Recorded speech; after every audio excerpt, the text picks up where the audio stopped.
Hello Pisces, Sun, Moon, Rising, and Venus signs. Kamusta kayo? Sana po'y nasa mabuti kayong kalagayan. Welcome back po sa Star Tarot at kung bago kayo rito, welcome din po kayo. Please subscribe, like, share my videos, and leave me a comment kung naka-resonate po kayo. Thank you. So, first card ni Pisces, we have Live and Learn. Ayan. So, um, learning doesn't stop, 'di ba, sa buhay natin. As long as we live, 'di ba, meron tayong mga natututunan. And in this case, for some of you, hindi lang ito yung practical na na matututunan ninyo dito, but you are going to continue to study. Baka ang iba sa inyo rito, merong mga pagpapatuloy ng pag-aaral, no? You're going to continue your education. O pwedeng may mga trainings din ang iba sa inyo, mga skills development trainings, mga ganyan. Or baka meron kayong mga training workshops na dadaluhan, sasalihan, or po pwedeng you're going back to school, no? Formal schooling, po pwedeng may ganong ganap ang iba. So we have Marionette, Pisces, ang iba sa inyo din, baka may sitwasyong, alam mo yun, hindi ka ngayon, hindi ka malayang maging ikaw. Yung hindi ikaw yung nakakapag-desisyon para sa sarili mo. Probably, meron ditong nagdidikta, no? You're being dictated by someone or your life is being run by someone else, no? Yung mga ganun ba. Kaya, yun, parang sunod-sunuran ka, no? Sa kung kanino man. Pero, since we have stop energy, baka baka pipigilan o baka titigilan mo na 'to. Maaaring kung sino man dito yung nagkokontrol sa'yo, maaaring, you're going to break away from that person. Or baka lalaban ka na sa ngayon, babawiin mo na yung freedom mo, babawiin mo na yung personal power mo, babawiin mo na yung sarili mong kapangyarihan over yourself, 'no? Kaya parang, "Stop, teka lang, tama na 'to, this is enough." 'Ba, maaaring enough is enough, pupuwedeng gano'n ang ganap dito, 'no? So, what else? We have adventure. Ang iba sa inyo, Pisces, maybe literal na magta-travel kayo. Maybe you're going somewhere, magta-travel, babiyahe, pupuwedeng ibang bansa. Maybe you are going to explore new places, 'di ba? Maaaring Maaaring matagal niyo ng plano 'to, baka naka-bucket list talaga 'to, kaya maaaring naka-book na yung flight ninyo, naka-book na yung titirahan ninyo, activities na gagawin ninyo, yung mga gano'n. Kaya have fun and enjoy, okay? So, by the way, maraming salamat for subscribing, and if you haven't subscribed yet, subscribe na kayo. And also maraming salamat din for not skipping the ads, malaking tulong po 'yan sa akin. And also, please click the join button sa baba ng video kung gusto din po ninyo na mag-join naman kayo sa membership. Salamat!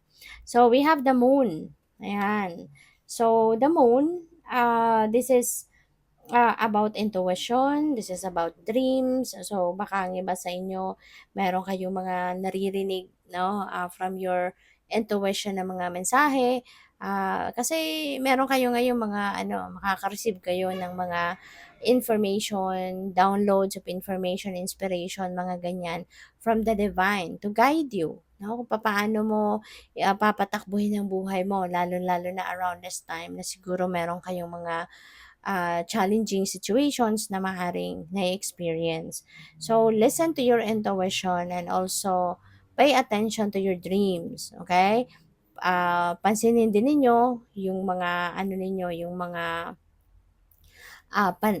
napapanaginipan ninyo kung ano man itong mga downloads or kung ano man itong mga elements na nakita ninyo sa inyong panaginip, make sure, no, na yan ay aanuhin ninyo. Make sure na yan ay isusulat ninyo kung naalala nyo pa at i-google ninyo kung anong ibig sabihin nun, may dream meanings kung hindi pa ninyo alam, kung hindi kayo sure about it. Kasi gabayan sa'yo, ano man ang message na mababasa mo dyan, that could be the message or guidance sa'yo ng divine. So, pakatatag ka lang, tibayan mo ang inyong loob. Kaya mo ito. Kaya mong kontrahin yan, no? Ngayon, naisip mo na tama na yung pag-allow mo sa ibang tao na sila magpatakbo ng buhay mo, tama na. So, kaya mo yan. Tatagan mo lang ang inyong loob, Alright? At makakayanan mong bawiin yan. Kasi buhay mo yan eh. So, tama lang na you are going to choose life in your own terms. Yung kagustuhan mo yung masusunod dapat. So, we have the King of Cups. Dito naman sa King of Cups, um, this is maybe someone that you are going to be dealing with at this time. Someone matured, baka daddy mo to, lolo mo, pwedeng ganon, or baka best friend mo to. Someone, ano, na very compassionate, very forgiving, very kind, napakalambot din ng puso ng taong ito.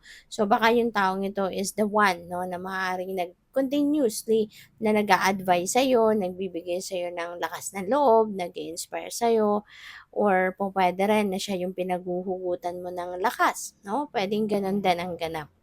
So, what else? We have the Two of Swords. So, decision making ito.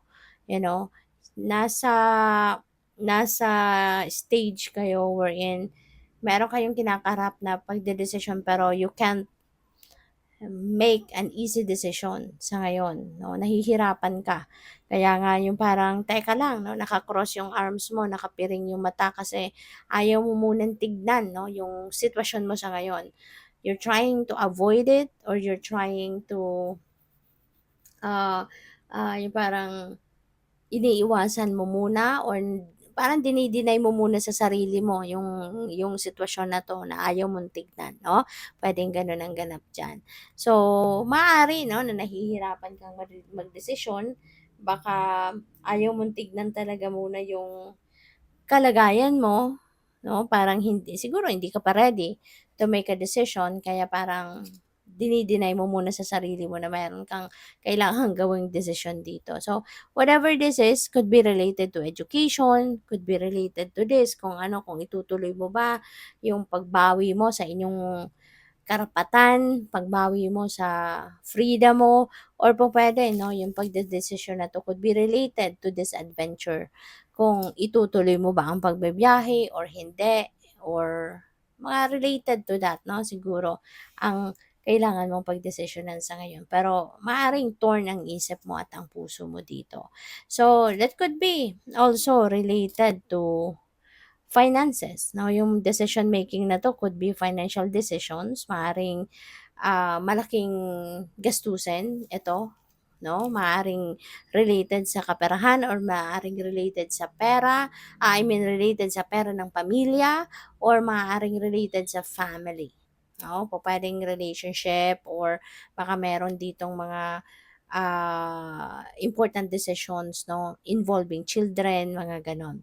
But, kung titignan natin yung Ten of Pentacles alone, this is beautiful energy pagdating sa pera, 'no, kasi this is material stability, financial stability, security ninyo pagdating sa kaperahang aspeto, this is about wealth, 'no, so pupuwedeng merong karagdagang may financial gain 'no, na puwedeng dumating. Maaaring may karagdagang kayamanan, kaperahan na dadating sa inyo or, pupuwedeng opportunity, you know, pupuwedeng oportunidad ito na maghahatid sa inyo ng kasaganaan and maghahatid sa inyo ng additional na kaperahan. So, pupuwedeng may mga gano'ng kakatok na oportunidad sa buhay mo at this time. Good luck. Thank you for watching. Love and light. Namaste.